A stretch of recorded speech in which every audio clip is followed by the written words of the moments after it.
Hi again everyone, it's me, Jenica. Ang nanay ni James, please follow and subscribe my YouTube account. Meron lang akong gustong i-share sa inyo. Alam niyo yun, yung parang, ang sarap ng feeling, no? Pag uuwi ka ng Pilipinas for good, may sarili ka ng bahay, may kotse ka, nabibili mo yung mga pagkain na gusto mo, nababayaran mo lahat ng mga bills na dumadating sa'yo every month. Sarap ng ganun, ano? Kasi ako, to be honest, ganun naman talaga yung gusto ko. Ganun naman talaga yung mga pinapangarap ng bawat kapwa ko Pilipino, 'di ba? Alam naman po natin na hindi habang buhay nasa ibang bansa tayo. Like me, I'm here in the US. Alam ko na hindi habang buhay kaya ko magtrabaho.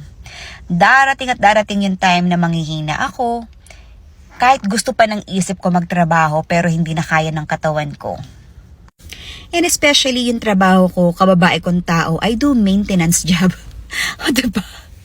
I do maintenance job, diba? So, dito bawal maarte. Sa totoo lang, bawal lang maarte dito sa Amerika.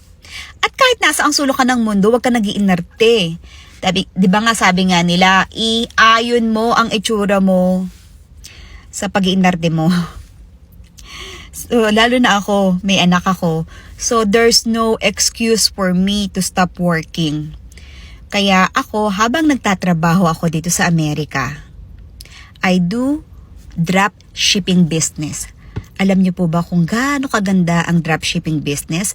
Kasi nagagawa mo kahit sobrang busy mo, nagagawa mo siya kahit nasa ang sulok ka ng mundo. No age limit, no quota requirements, one-time capital, no royalty fee, no renewal fee. O diba? Tapos, ito pa. Online ang training nyo. Pwedeng-pwede kahit nasa ang sulok ka ng mundo. Or pwede rin naman na magpunta ka sa office namin sa Philippines. Pero since I'm here in the US, meron kaming training every twice a week. Alam niyo, saglit lang yun. Marami kayong matututunan doon. Hindi kayo pababayaan ng kumpanya na pagka nag-sign up kayo, okay na. Hindi po ganun. At the same time, huwag niyong tutulugan yung negosyo nyo. Yun.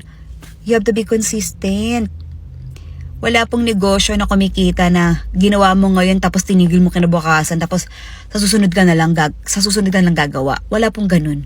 So ikaw, you have to be consistent. Kung gusto mo na mag-for good na sa Pilipinas at meron kang sarili mong bahay, may kotse ka, may pambayad ka ng mga bills mo, ngayon pa lang simulan mo na ang dropshipping business kasi ako na magsasabi sa'yo. Sabay-sabay tayong magpo-for good sa Pilipinas. Message me on my Facebook account, Jenica San Miguel.